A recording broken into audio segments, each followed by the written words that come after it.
This is Halloween, and if you love haunted history and cemetery tours, this may be the place for you, because I'm going to be taking you somewhere new every week.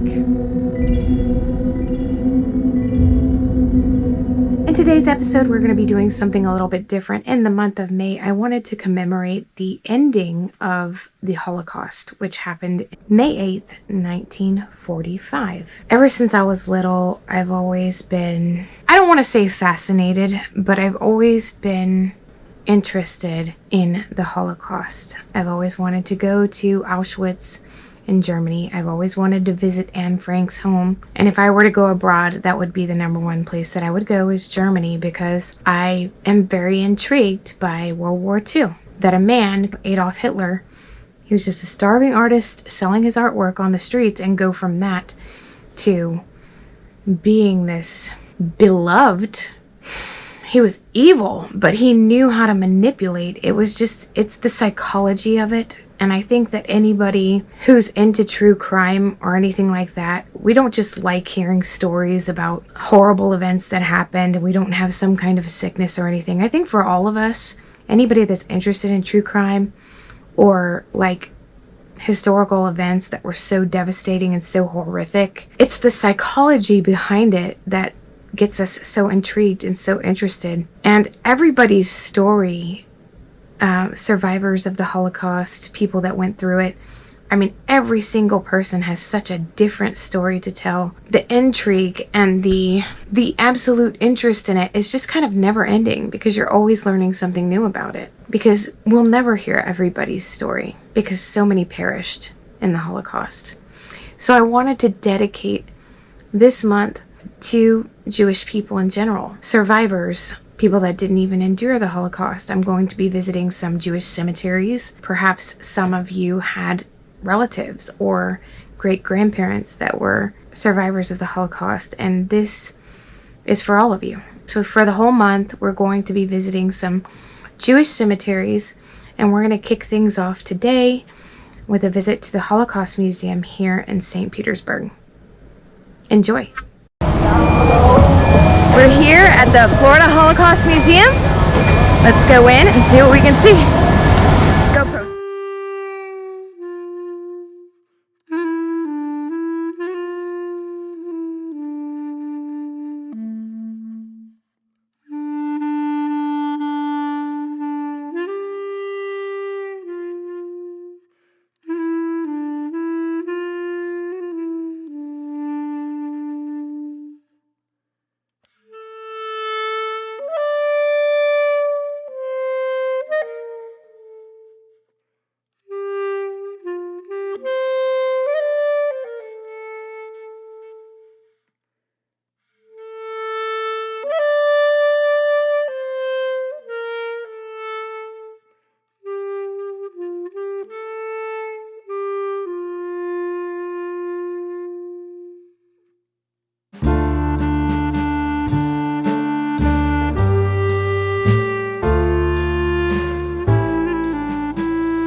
this is the most fascinating part of the museum to me. This is a segment of the train car that would carry the Jews to the concentration camps, and living conditions in here were very poor. Sometimes it would take hours to days, depending on the concentration camps, to get the people transported to the camps, and they were forced to use the bathroom, crammed in there like sardines, and if they had to use the bathroom, they just basically had to go in piles right there inside the train car. And this is one of the original train cars from that time. As you walk around the train car, you'll be able to read about all of that and how it was during this time. Pictured here, they have several people coming out of the train car, which should give you an idea of how many people were in there. They were crammed to capacity. So it says here, a few young people were hastily selected. We saw 5 of them approaching from among the first to be chosen. Each was accompanied by a German policeman carrying a handgun. The moment they reached the ditch, a policeman would grab hold of a prisoner, stand him against the wall, and shoot him in the head. Over here it says, as all of us were racked with thirst, I saw some of my comrades pushed to the point of drinking their own urine, others licking the sweat off the backs of fellow prisoners, while still others tried to catch the occasional drops of water that condensed on the walls of the boxcar. At the terminal in Bremen, we were denied water by the German Red Cross, who told us that there was no water for us. From every car, there were reports of outbreaks of madness. Some of the prisoners had no choice but to silence others who had become either crazed or dangerous. The boxcars were forced open and the SS guards stormed in, shouting wildly. They prodded us with rifle butts and bayonets and beat us with clubs, then set the dogs loose on us. Those who fell and could not get up were ripped apart. I was wearing a large cape, which the dogs sank their teeth into, forcing me to submit. Here it shows you all kinds of pictures of the madness that ensued during this time. If you can imagine just being so hungry and so thirsty that it just drives you to madness. And that is what these poor people went through, and they were just living their lives until they became, to at least Hitler and the Nazi regime, they were a danger to the community for some reason. And they were sweet people, bakers and carpenters and people just living normal, regular lives. The last car of the train, which had remained empty, was reserved for corpses. It contained not only the dead, but also the wounded who were thrown in together with the dead. I saw this car again at Buchenwald and heard the moaning and groaning of the wounded. I know with absolute certainty that all of them were killed and thrown in the ovens along with those already dead. Children, men, women, all ages. This tells you about this particular boxcar. Boxcar number 113-0695-5 was used by the Nazis to transport Jews and other prisoners to the killing centers. Sometimes more than 100 people were stuffed inside without food, water, or sanitation. These passengers were ticketed by the SS, who paid the Reichsbahn Railroad for all the transportation, receiving a credit because the fare was one way. At every stop, you could hear voices from the boxcars begging for air. Without fail, a German officer would reply, "You have everything you deserve." At every station, those who managed to open a window and beg the guards for help got either a bullet from the revolver or a burst from a machine gun for an answer. By 5 o'clock, we counted about 100 who had suffocated. After that, the number mounted rapidly from minute to minute.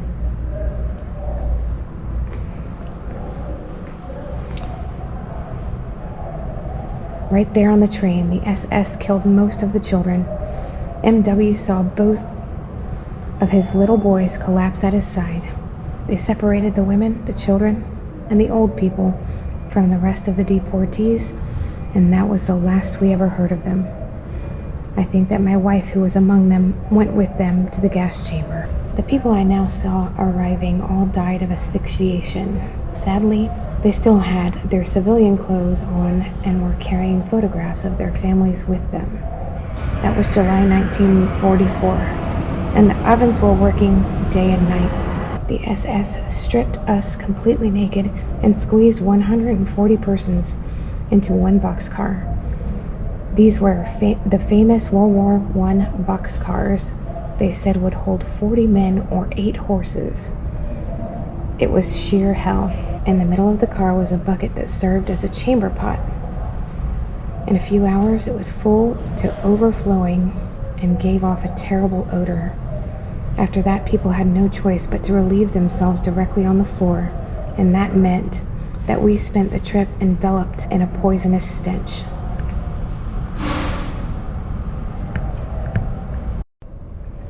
And here it is, one of the original boxcars from the trains that carried all of those poor people to their deaths.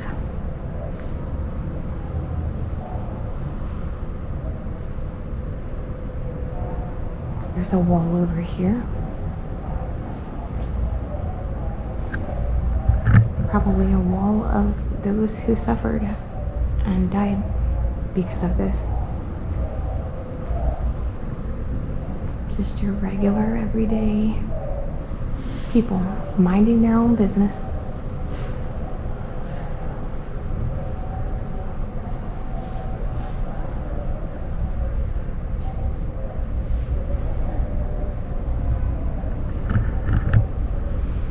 Old, young, men, women, it didn't matter.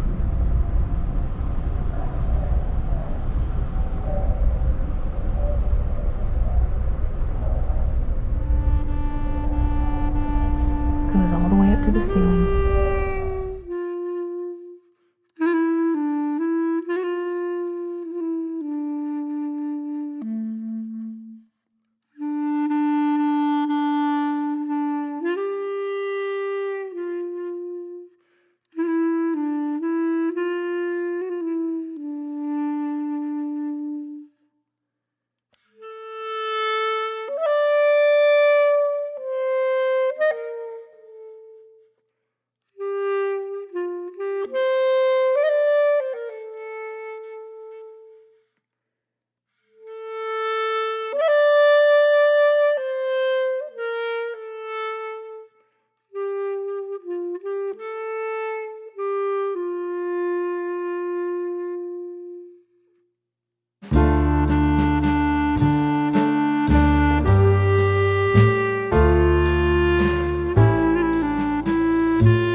through the mountains.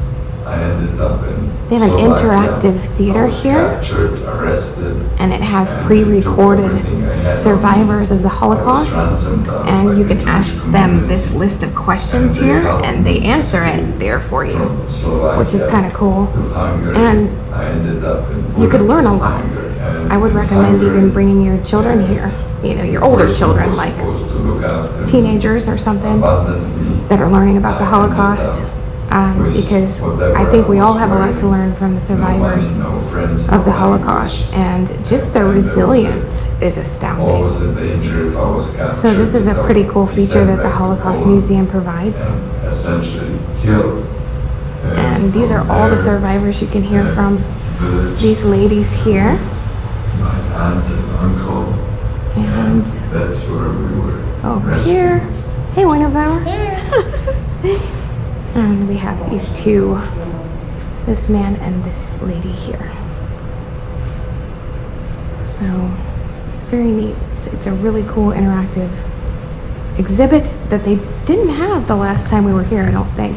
Well, I lived with my father and my mother in Katowice, which was southern Poland.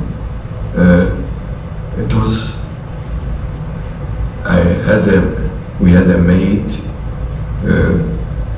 which took me for walks, and initially she wanted to take me to church, and I went along, but later on when I got a little bit older, maybe about 7, I said, her name was Trutka, I'm not going to church anymore because I'm Jewish. Ask another question, babe. What were the names of your family members? My mother was Sarah Alice Herman. Her maiden name was Sankiewicz, which was a Polish name. I love cabbage. And my father was Paul Pinchas Herman. What's your family religion? Well, it was certainly Jewish. My mother maintained a kosher house. And my father was, although he came from a very religious family, was very easygoing in terms of kashrut, in terms of eating, etc. But I remember at one Passover, my father was late for the Seder, and I was very upset at him. He's lucky he's not live, because I'd be squeezing the crap out of him right now. That's all I'm saying. He's this adorable little old man. I know he's not.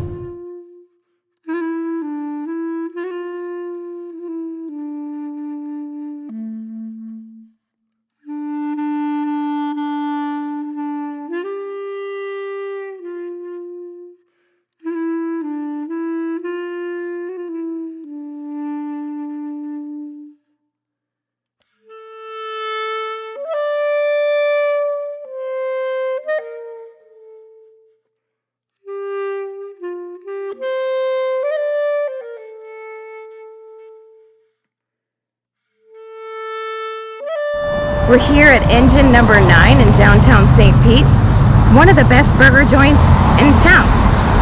Let's go get a bite to eat.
great day, and my best friend Winterbauer was able to join me on this little excursion. I hope you enjoyed today's episode. Going to the Holocaust Museum, I'm so glad it's there because it's important that these people are memorialized for what they went through.